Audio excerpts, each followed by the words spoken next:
Welcome, everybody, to the Kaplan Business School Alumni Association's video podcast.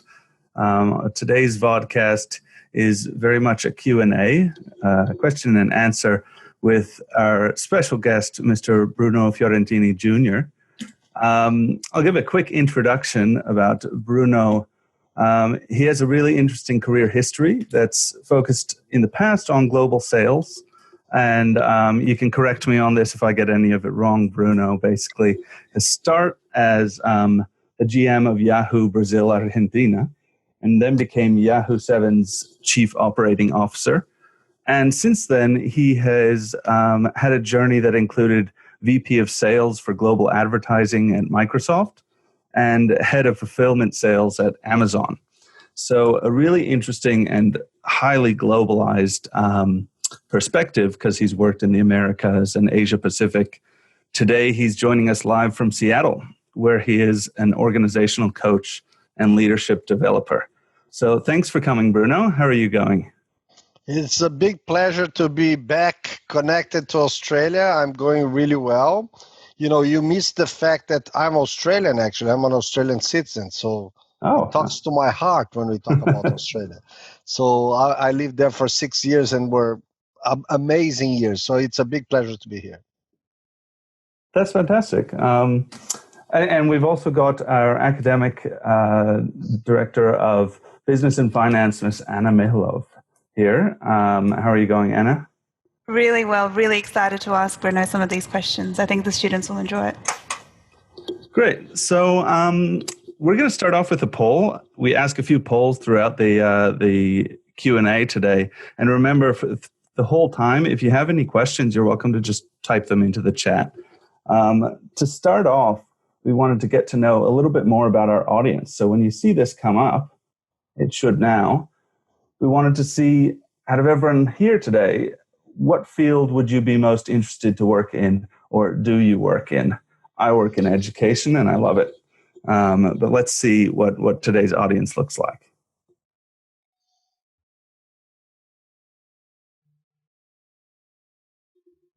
Just a few more seconds.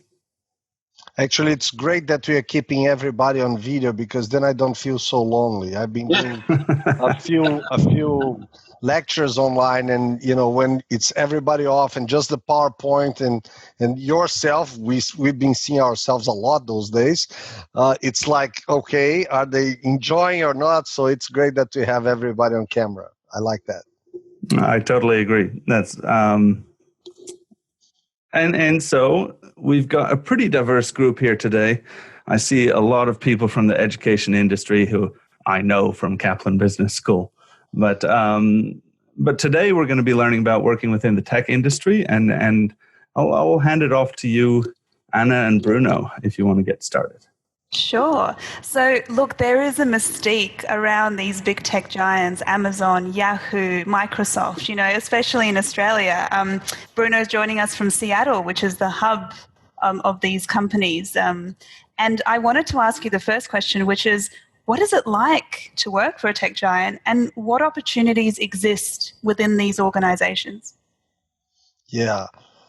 Look, first of all, I think, you know, every time we always think about those big brands and names that are often on the media, and we think, you know, what looks like to work there. And in essence, I like to say that it's all the same. We have some peculiarities in every industry, but it's not much different.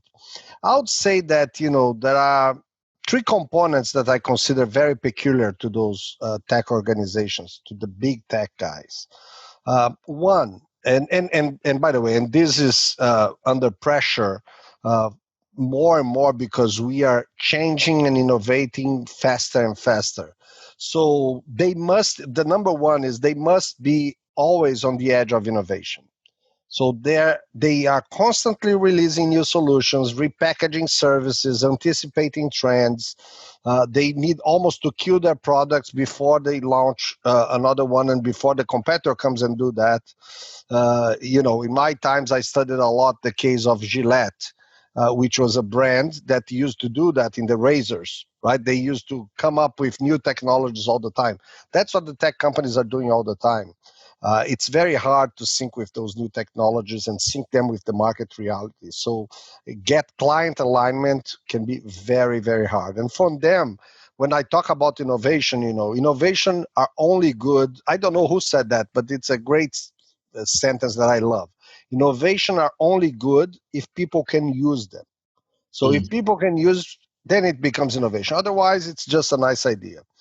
The second factor or component that I consider important is, in those companies, when you work there, as early as you admit or or you acknowledge that you don't know, better it's going to be for you. Because it's very hard to be the smartest in the room in those companies. There's lots of smart people getting there and etc. I think the big secret, it's about being the wisest in the room. So the tech giants are full of ambitious executives that want to do many things. Everybody nowadays, have very good education. People get, everyone has access to information. So it's really about sitting back, understanding how you can interpret the information, how you can actually, just to get to our point here, transform data into insights. Data, it's nothing if it's not transformed into insights and applied as knowledge. And the last one, I think I'm very influenced especially by Amazon, but you need to think that consumers come first. And you need to know them. It's very important. Those tech giants, it's very easy to forget about the consumer because you get so excited about all the innovation you are doing. So, but you need to understand that people see products and services in a different way. An example that I like to have is, imagine that you have an electronic device. If you are like one of those Jobsies guy like Steve Jobs, you're going to look at that and you're going to value the elegance, the design, some functionalities. If you're a student and you are paying your MBA and you're not working, so you're living on a budget, you're looking at cost benefit, price. Those are the key factors that you're going to consider. And if you are, an aging person or an aging guy, probably you're going to see how easy it is to use them because you want to be able to use them and get from the technology what you need. Like I said, in a large corporation is very easy, and I saw that a lot when I came to headquarters because I worked on the field a lot, and then I came to Microsoft. I worked in the headquarters here and in Amazon as well. And when you get there, it seems that you are the king of the market. Everybody just speaks about you. If you're in Microsoft, there are 134 buildings in Redmond, so it's this Microsoft city. Everybody breathes and talk about that. So it's important to remember to visit the field, talk to people, listen to your customer stories. Those are the stories that are going to make the difference. Thanks, Bruno. That's fascinating. And I guess my next question is going into the leadership elements of your experience. Your experience is so broad. You've been director, senior operations officer, VP at these companies. And given that you have a universe of staff who are so intelligent and so smart, and given that you work in an industry that changes so quickly, can you talk about what it's like to be in a leadership position at these companies? Yeah, for sure. And I think for me it's been a great adventure. I'm very fortunate to be able to exercise and perform different roles in those companies. You just imagine that when I joined Yahoo, there was I think there was 1,400 people working there. So it was a small company actually when I joined them, and we didn't know where we were going to go. I'm talking here about the very beginning of the commercial internet, especially in Latin America. But I think if I think about qualities, I would say to you that there's one thing that for me has been quite important, and I would say it's all about change. I started working in the 90s. I don't want you guys to start making calculations about my age. I'm much younger than you think. I started working, I was 5 years old. But in the early 90s, actually, I should say. And, if I think about that, it's been 25, 30 years, and it passed from going to a place where the biggest technology was a fax machine. Then, you get to those mainframes that would give you reports the next day, the next week, and that was amazing. There was the room of the young people probably don't know that, but there was the mainframe room. There was like a sanctuary. Then the monochromatic desktops, you got to finally to get them talking to each other, and the machines connecting, the virtual networks, finally the internet. And even if you think from the internet, from the surge of the internet, then you get to mobile internet, which is a completely different beast and story. And now with the cloud, you have completely different story again. So you're learning all the time. Things are changing all the time. I think I developed a real thick skin to deal with change and to play with technologies that I learned that I would never be able to fully dominate, because once you're getting comfortable with some technology, something new comes up, some new feature is released, and you're just never able to really fully dominate. Think about your mobile, about how many new releases just on the operation system that you have, either if you're using Android or iOS. The matter of fact is, it's very hard that someone in this audience, which is made of educated people, can really use more than 60, 50%, if that much, of the capacity of that machine. Because there are so many things happening. You're learning every day. And you need to know that you're never going to master that, because something new is going to come. And you shouldn't even spend time trying to master, because it's going to be a waste of your time. I know it sounds cliche, but I really like to think that the only constant in our professional lives, in my professional life, has been change. And you need to accept that and be ready for that if you want to succeed, especially in those companies, Amazon, Microsoft, even Yahoo.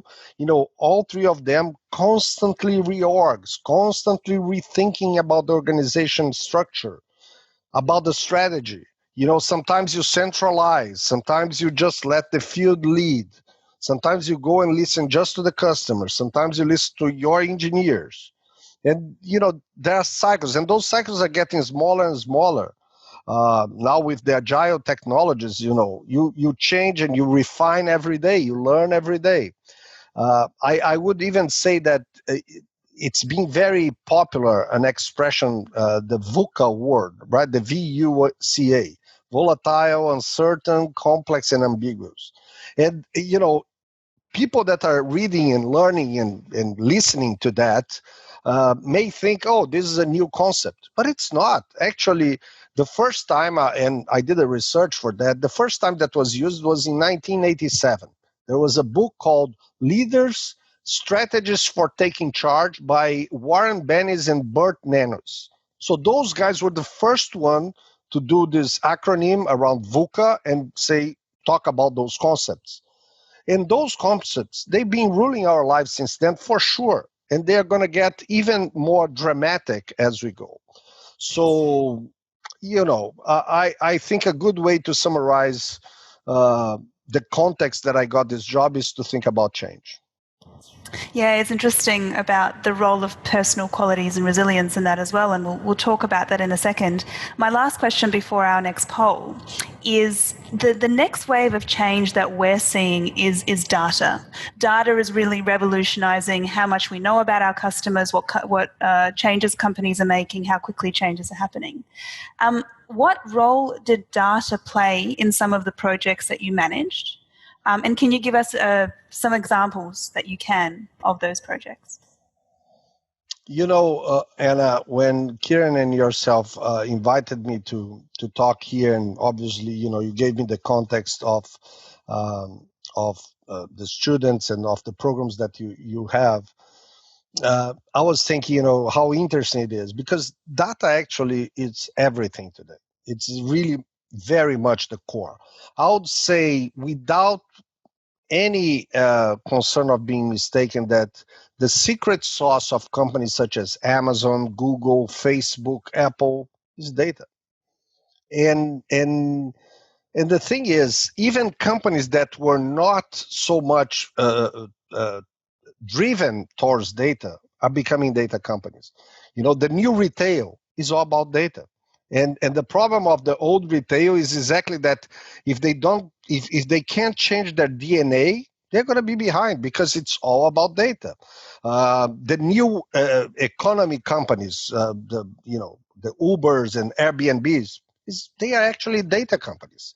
Even branding companies that in the past were all about the brand, Unilever or Procter & Gamble, they are about data. They are becoming data companies. They're investing tons and tons of money to get better use and better understanding of data.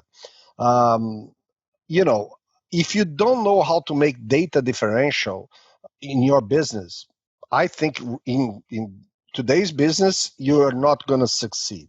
There are two examples that I would give to you, or two concepts, let's say, because I can't really, mention specific names, but those are two real cases. One of the projects that I worked, and this I'm talking about, I think 6 to 7 years, actually more, 10 years ago, was a project where we were basically trying to combine different signals. We're getting data from your geolocalization, so data that would tell us where you are located physically, and those could be through beacons, through signals from your mobile device, and so on. You'd get the search data that you had, the search history that you had, which would give us intention and what you were interested about, and then we could make some correlations about, so if you're searching that, maybe you are interested in A, B, and C.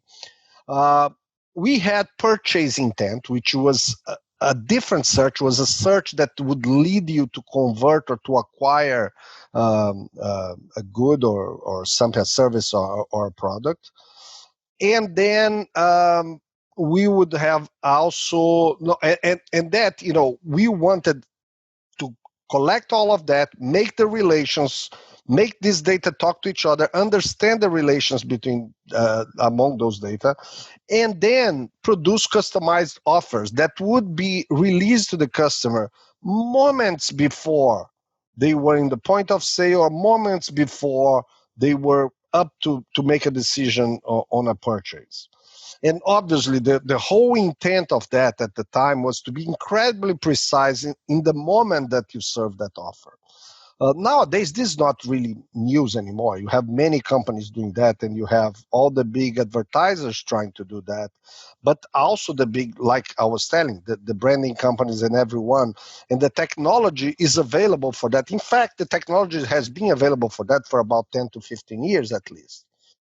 But even with all the technology, even with all the machine learning that has been done since then, it's still very difficult for those companies to implement that in the right way. And the funny thing is, you still have companies that are big companies that you go and you listen to their quarterly reports, quarterly release. By the way, I suggest that it's a great way to know better a company. So if you are interested in working in Amazon or Google or Microsoft, listen to their calls. Those are public calls. And you're going to get that, some of them, they say, oh, this area, we don't know the customer very well. Come on. You cannot say that because it's all about the data. So that was one of the projects. The second one, it's more than a project. I'm going to share something that is not inside information. So I definitely can share. And that's my personal view because I worked at Amazon for 3 years. It's a very intense place, a place where you learn a lot. And I worked in the core of the company, which is the e-commerce area. And then you have lots of competitors, the Walmarts of life, the Target, the Best Buys. Those are the big guys here in US that try to compete. I remember in Australia, Harvey Norman, and how resistant Mr. Harvey was about digital and technology. Actually, I have an interesting story that may be derailed, but that's very interesting. I was very new in Australia. I think I had, 6 months living in Australia. And, I was going to meet Mr. Harvey because he was one of the top, actually, I think he was the top advertiser of Channel 7. And we were doing that partnership between 7 and Yahoo exactly to try to, include digital, turn 7 more into digital. And I remember that I get into the room with the 7 executives, and there was another Yahoo executive with me. And he looked at us and said, "Oh, those are the guys from the internet. I don't want them in my room. I don't believe on that." And he asked us to leave. So, that's how resistant they were at that moment, because they, for him was impossible that was going to happen. But then, back to your question, back to the example, Amazon, for example, the big difference or the big advantage of Amazon is that since 1996, they've been collecting aggregated data on how, when, and what people buy. They are the only ones that have that aggregated data. They don't share data very much with individual sellers, even with the big ones. And obviously, they don't share any aggregated data with anyone. And the matter of fact is, you could say that, Walmart, Costco, all of them have that aggregated data. But what did they do with that? Amazon has been learning from this data since 1996. And when you get to US, where is the main market that they are inserted, the big difference is that they know more and more precisely every day when the next purchase is going to happen, what that person is going to buy, and where that purchase is going to happen. Which means that they can anticipate that, and they can then, let's say that they are selling this bottle. They can position this bottle 1 hour far from your home if you, Anna, is going to be the one buying that. And then when you buy, you get surprised. Oh, but they can deliver in an hour, or they can deliver in a day. Yeah, and for them, it's much cheaper to do that than for any of the competitors, because they know that you were going to buy that. So that's all about data. So that's the power of data, in my opinion. Wow, that is impressive and scary in equal measure. Thank you, Bruno. Yeah, I'm going to pass over to Kieran to launch the next poll, but I did want to ask a question from the chat, because Grace asked a fantastic question. She said, besides social networking, how do you recommend a graduate should stand out if they want to work at a tech giant? What should they do to stand out from the thousands of applicants who applied to work for these companies?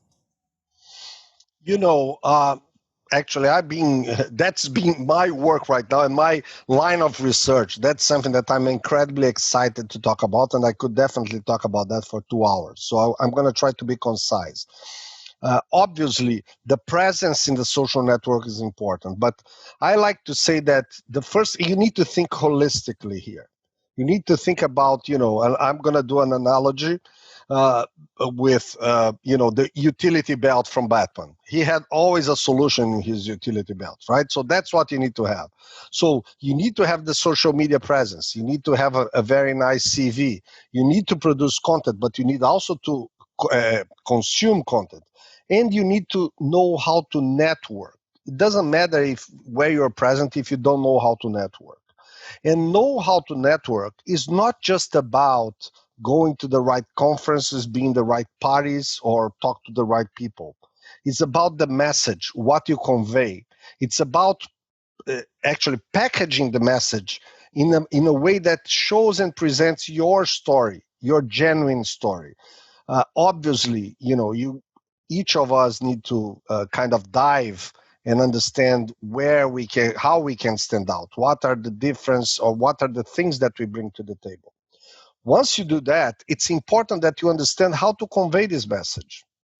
Because imagine, if you are sitting, well, nowadays we haven't been sitting in events together, but let's say we are here in a Zoom environment where you have lots of people here. And I don't, who made the question? What was his or her name? Grace. Grace. So Grace made this question. So, and I'm here, instead of speaking, I'm listening, and I see that Grace made this question. I could go to the chat now and privately send a message to Grace, for example, and say, "Oh, Grace, what an interesting question. Tell me more about that." So for me, for me, it's all about being curious. If you want to stand out, you need to be genuinely curious. It's funny that universities don't teach that, but that's something that you can practice. And if you're curious and you ask the right questions, that's, in my opinion, how you're going to stand out. And then you need to know, obviously, how to apply that in many different environments. Thank you. I think that's fantastic. We're getting some really good questions in the chat box, so keep them coming, everybody. If you write them in there, we'll get to them. We're going to talk with Bruno about sort of how international his experience has been, and I think you've worked in several countries, probably done a few transitions. So our next poll to the audience is about intercultural transitions. So, which would you think is a bigger challenge about studying or working in a new culture or country? Is it understanding different attitudes, making new social relationships, or making those new professional relationships? Or is it adapting to new ways of doing things? We didn't put the language on there because that's a tough one in the first place. But yeah, even if you just scroll through the first and last names that we've got here today, you can see a wonderful diversity that I think a lot of us have gone through some of these challenges. Okay, I'm seeing here the options. You're gonna share with us the results, right? I'm very curious about that, actually.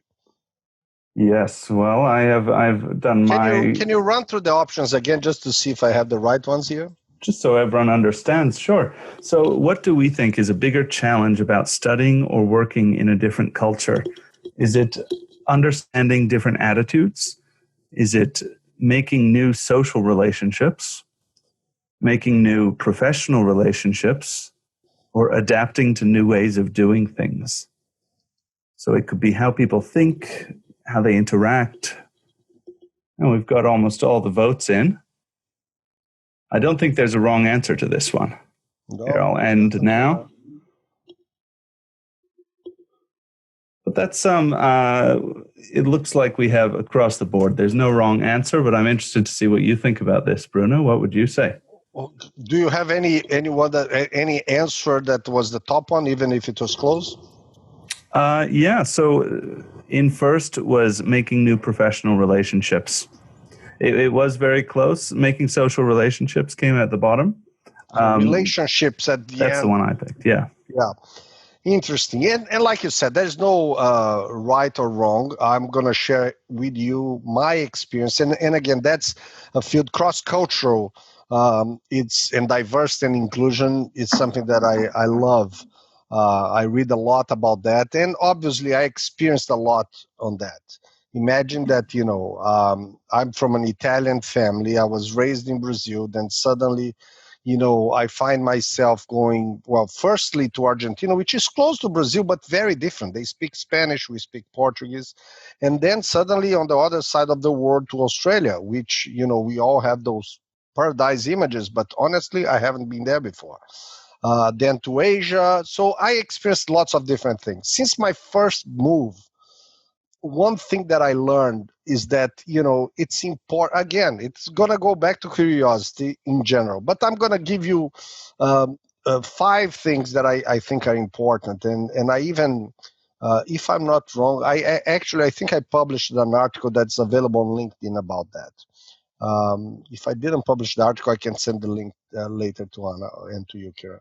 But there are 5 things that I consider important. The first thing when you get to a new culture, you need to be concerned about earning trust. You need to build trust. And build trust is about reputation, is about credibility.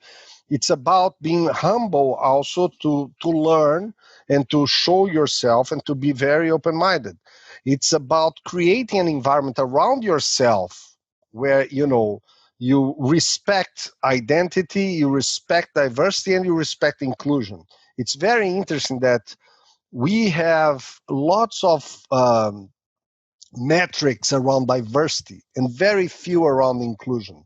So inclusion is quite important, and it starts with you. It starts with you, who is the new element in the new culture. That's the interesting thing, because we tend to think, oh, they need to include me. No, you need to include yourself, and you need to be able to include this new culture into your life as well.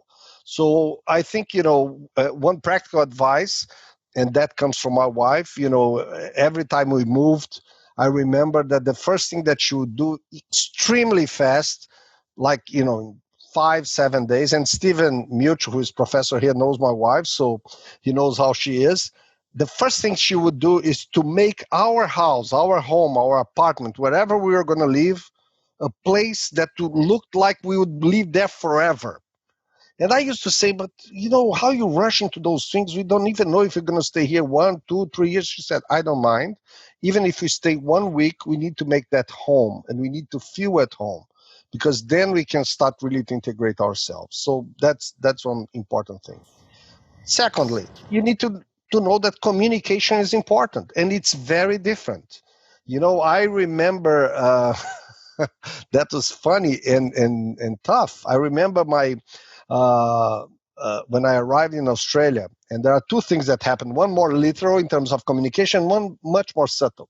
So the first thing was I went to this meeting, and I thought I was able to speak English. And, my team was a young team. And first week, knowing people here and there. So finally, I do my first staff meeting to understand, the projects, what the team plans were, just to get, acquainted with what was happening there. And I remember sitting there and listening to those 5 members of my team. There are 2 ladies and three guys, and they were talking so many slangs, so many shorties, so many brekkies and siggies and whatever. I was like, oh my God, I'm not understanding anything. I thought I knew English. I couldn't understand. And I just remember at the end, saying to them, guys, this was an amazing meeting. I would love, actually, and this is a practice that I have, I would love if you would, each of you, write an email for me, just telling me what you got from this meeting, what you understood from this meeting. And that was my way to, at least I'm going to read and I'm going to try to understand. So communication is important, even literally. But more than that, I remember also in the first weeks, we were there. And, in Australia, the hierarchy is very different. So Australians, they give less importance for hierarchy. It's much more inclusive. Latin America, where I come from, it's much more hierarchical. So basically, a boss is a boss and tells much more than includes or influence. So that was the first thing. But more than that, the motivators of people are different. The rhythm is different. So in Australia, people start very early. There's not much distraction. They go through the day, and then they end the day relatively early compared to Latin America, because there's a second shift happening in the house, while in Latin America, you have people working in the house, so you don't need to be concerned about that. And I remember, one of my first meetings asking people in a very, very short notice to stay in the office for more 2 or 3 hours. And I remember how I lost the team at that day. I lost their interest, and they were looking at me like, really? You don't know what we have to do? You don't know that we have commitments? You don't respect that? So, you need to learn how to communicate, and you need to know the habits very quick. And one of the best ways to do that, so that's something that I always do, is, to read. And not to read any academic book, but I like to read novels that are written by local authors. That's the best way for you, contemporary novels, to know, what happens, what are the cool things, the not cool things, and etc. So it's all about engaging at the end of the day. And engaging for me means be genuinely curious about your team, about what they do, about their origins, their reasons, their whys, and their hows. Because then, you can get better. You can then collaborate better. And certainly you can leverage diversity. Wow, that's such a powerful point, that to tell your story, you first need to understand everyone else's story and the story of the culture that you're in. That's fascinating, and I know that our students experience this a lot. And I just want to finish up talking about management now. And Kieran's going to push out a poll to all of you, asking you, what skill do you think is the most important management skill? And we're adding an extra dimension to it by asking, in this current climate, in a COVID-19 world, what is the most important skill a manager needs to have? So I'll let Kieran push that survey out. Sure, here we go. I'll just launch it now. Basically, if this is an organizational crisis or a test, what do we require as a manager today? Is it communication? self-management, curiosity, adaptability, or tech proficiency? What do we look for in a manager in this sort of situation? And once you've completed Kieran will show the results and you should be able to see the breakout there. Once Kieran shares the results, I'm going to ask Bruno, what are the 4 key characteristics that someone needs to have to become a leader? And I know that he has some recommendations there. Yeah, and especially after or post COVID-19, actually, the pandemic accelerated lots of transformations. The first thing is they sent everybody home, and we all needed to embrace home office. Which I always make a difference. We actually started working from home which is different than home office. At first, we were all sent at home, but everybody at the same time. So our partners, our roommates, our kids, if you have kids, our parents, if you have parents, everybody got in the same home, and the home became chaotic, and you need to work from there. So it's not really home office, but it forces you to use technology to accelerate companies to really embrace the digital transformation, etc. So I think what that leaves us is with an executive that needs to have absolutely needs to be thirsty for learning. It's an ongoing learning process, so you need to learn all the time, and you need to be ready for that. There's a great book called The 100 Years Life. It's written by a lady called Linda Grayton from London Business School, and she talks about how with technology now we are likely to live till 100 years, and with possibilities of working, which is good, because if you live to 100 years, you cannot really stop working when you're 70, because you still have 30 years to live out of retirement, which is going to be tough. So you're going to need to learn all the time. That's for sure. Communication. We need to learn how to be concise, how to be clear, and how to communicate through many different medias. You see, now we are doing here a completely online conversation. You have people that are in LA, you have me in Seattle, lots of people in Adelaide, Sydney, probably Melbourne, and etc. And we could have people from all around the world just in one room. So how we communicate with that diversity of people, how we make sure that we don't offend anyone, we don't say anything wrong, and we pass through the message that we need to pass. So we are talking now with different profiles at the same time, and you're going to need to find the way to communicate effectively with this profile. And it's the same with teams, because with remote work, you tend to have more and more spread teams. And when I say spread, is global teams from different places. Now, if I need software engineers, and in the past, maybe I would relocate people from India, I don't need that anymore. I can get them working in India. Why is that? They can work remotely. And maybe that's a possibility that I even consider more. So that's communication is important. Flexibility, anywhere, anytime, and changing all the time, and anywhere, anytime, because the boundaries between work and life and personal life, they are going to need to be created by ourselves. We're going to need, and each of us are going to be flexible enough to create different boundaries. Maybe I'm much more productive in the mornings, in the very early mornings, which is my case, for example. So, maybe I'm going to choose to work very early in the morning, and, after lunch, for example, I may take a break and then come back late at night. Some people are great, at night. So if you start to have the home office and those collaboration tools working, you can have this flexibility, but you need to learn. And that's the 4th characteristic, which is learn how to self-manage, learn how to have autonomy. You need to be able to manage your productivity, to not burn out because you're doing too much, and to not burn out your team if you manage a team, and also to not under-deliver, to keep engaged and committed. The last one for me is around collaboration. And in this one for me goes, the sauce that I'm going to include here is, it's not anymore about collaboration between us humans, but it's also how we collaborate with the machines, because they are present, they're here, they are reality, They can perform any job that we do. It's difficult to differentiate. The matter of fact, and what we want to believe, and I do believe on that, is that the collaboration man-machine is going to produce, or human-machine, I should say, it's going to produce much better results and much more powerful results. So now, how do I collaborate with the machines?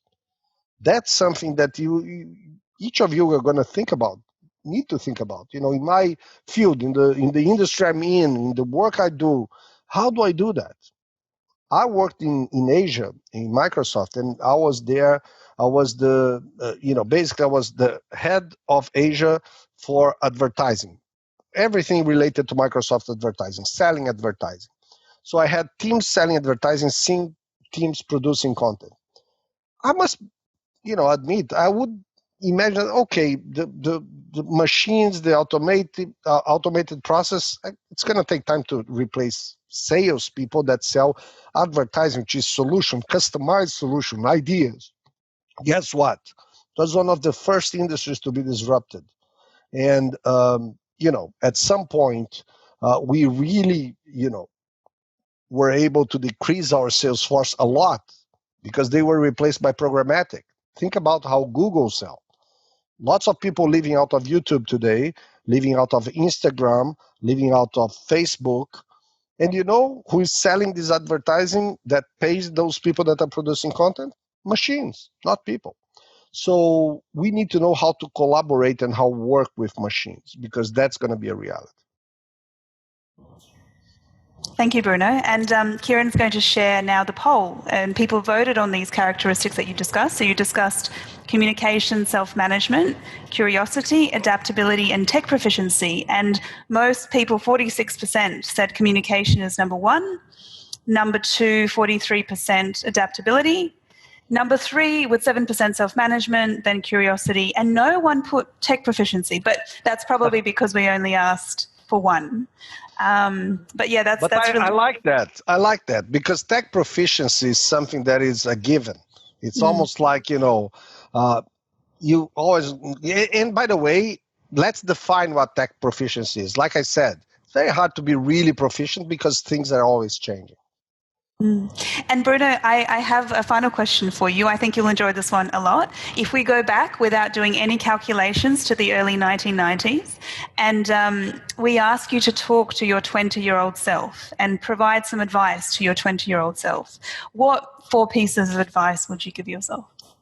So first of all, thank you for the early 90s. That's very kind of you. And, this is such a tough question. It's an interesting question, tough and very philosophical, make us think a lot. And I think for the young ones, think about what the 50-year-old of you would tell you now. I think, going back, and I've been thinking a lot about that. I think, and you asked for 5, which is a lot. So the first one, life is much longer than we think.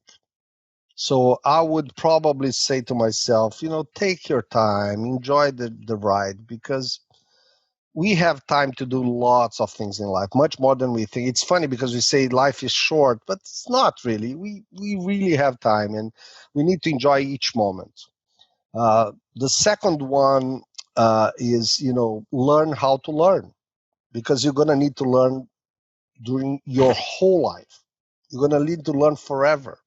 So anything you do, learn how to study, learn how to be updated, learn how to filter messages, how to get the best out of the information that you have.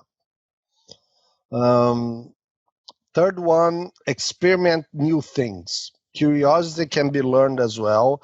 And, few examples of that, just start by, how many of you don't eat some foods or never would, you get to a restaurant and you see that menu and you go always to the same plates or always close to the same things. Try something very different. Think about, today I'm going to do something, I'm going to actually ask for my last choice and try that. Obviously, if you're not allergic to that, don't do that if you're allergic. Disclaimer. go to different places, try different places, experience new cultures. I would say to me, as early as you can, see the world in a very different way than we see, especially, growing up. It's such an important thing. It opens minds, and I see that by my kids who are considered TCK, third cultural kids. There's even a book about that. It's amazing to see them interacting with diversity, with different cultures, with new things. For them, it's just very natural. It's transparent, as we would say in technology. They don't see those things, and I think that's magical. I would love to have had that earlier. Share your thoughts. Share your knowledge. Share your time. There is something really, really special about giving. And giving, the meaning of giving is give without expectations. And I'll tell you how powerful that is. I know today, I didn't know that when I was 20 for sure, but I know today that giving pay you dividends during your whole life. And that's really amazing. And lastly, I would say, don't make assumptions. And when I say that, it's not hypothesis. It's not that you can think in scenarios, but it's assumptions. It's taking something as a fact, although it's not a fact. So do not take assumptions. Assumptions usually they lead to concerns and preoccupation based on something that you don't even know if it exists. So you waste time and energy with something that not necessarily is going to be applicable. And when you free yourself from assumptions, which is very, very hard, believe me, it's incredibly hard. Everybody loves a gossip, and gossip is based on assumptions. But that allows you to see the world in a very different way. You actually can see that with more positive lenses, with more open-minded, without being so defensive. And I think that would be an advice that I would give to me as well. Thanks, Bruno. That's fantastic. And thank you for your generosity and giving up your time to do this presentation. We really appreciate it. I might ask Stanley Thames if he's here. Stanley, would you like to ask? Oh, apologies if she's here. Would you like to ask your question? Because it's very related to what Bruno was just talking about. Did you want to ask?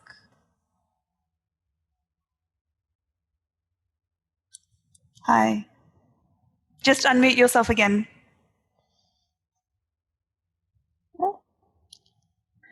Honestly, I think it was perfect, his answer. So, Sure. Yeah. No worries. Helped a lot. Thank you. And the question, Bruno, was just what would you say to your former self when trying to get a job in tech? And she was wondering what you would do, but I suspect it would be a lot of what you've already mentioned. Yeah, for sure. Maybe, if you want a job in tech specifically, right now we are living a moment where tech is hot. Maybe, in 10 years, 20 years is going to be different. That's why I say learn how to learn. But right now, tech is very competitive indeed, and people really think a lot about studying and getting more and more knowledge, and etc. And that's important. I think a good balance between studying, working, and living different things, living the technology in different ways than, maybe as a customer, maybe, with a different point of view, would definitely help. That's great. I think we have time for a few more of the audience questions now, if that's all right. Great one from Stephen Milch here. Stephen, do you want to go ahead and ask your question from earlier? Go ahead and unmute.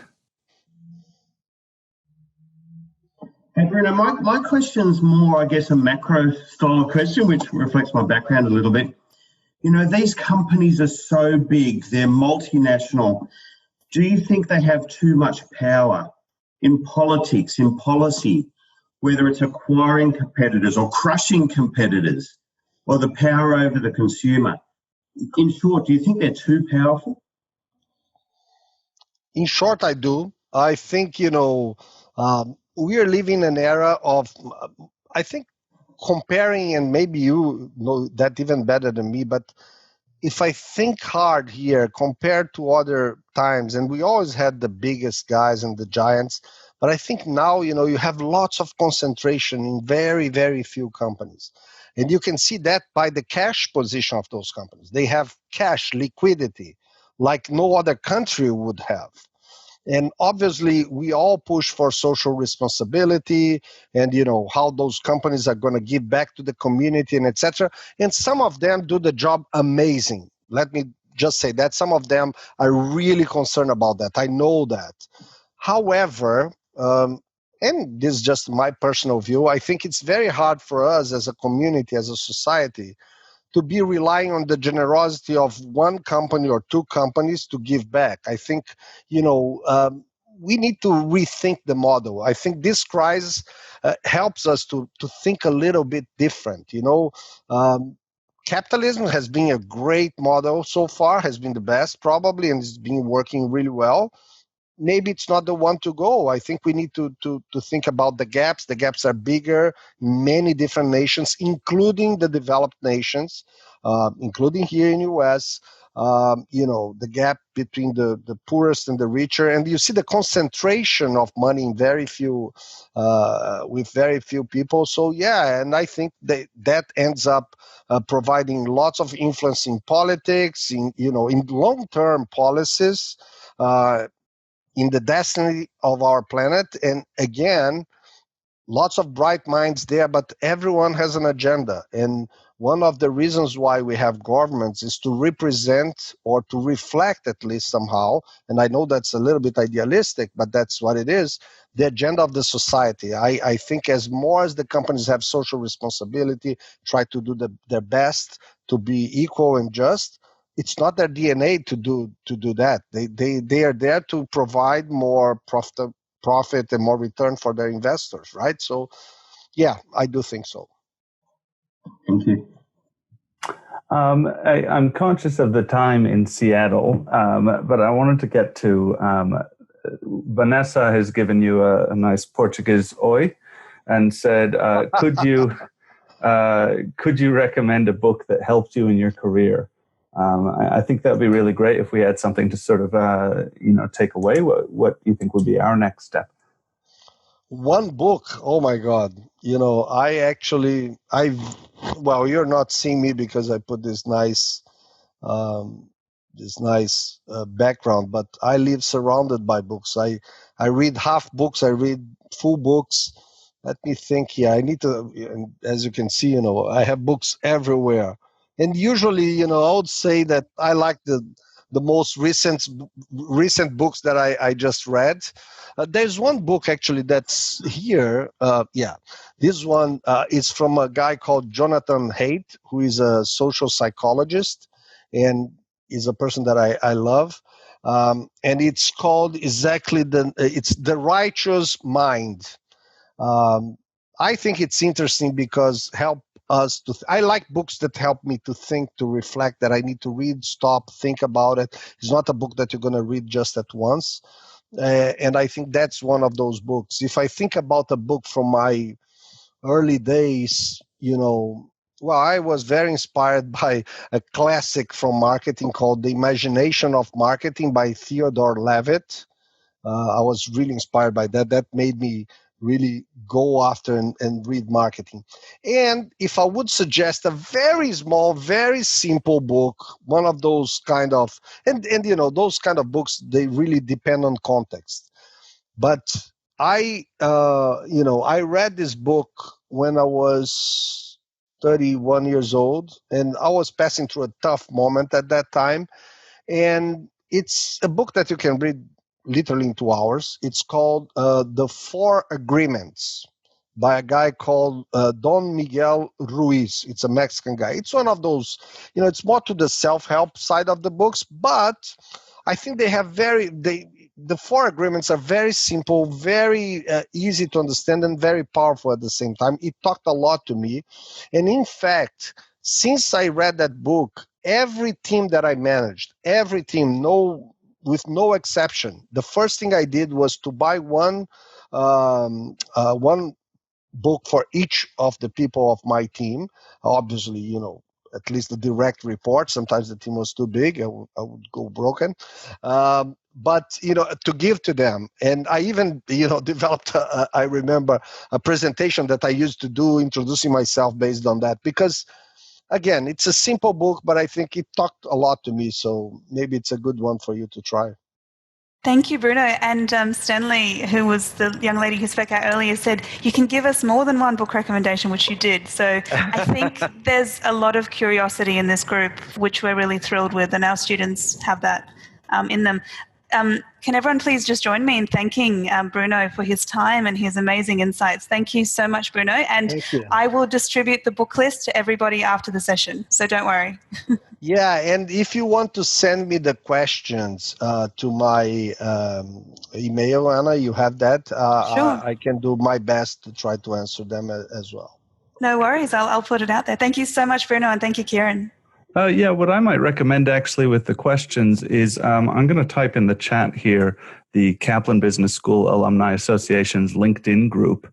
And even if you're not a KBS graduate or not yet, you're still very welcome to join that group and post the questions there. I think it would be fun for us to sort of continue it afterwards in a chat. Absolutely. And because we live in a social media world, if you want to follow me or connect with me on LinkedIn, I'm very active on LinkedIn. I try to post a lot and write a lot, so feel free to do that. All right, great. Well, thanks a lot, guys, for coming. Thanks, Anna and Bruno. You guys, you have a great night. Thanks, everyone.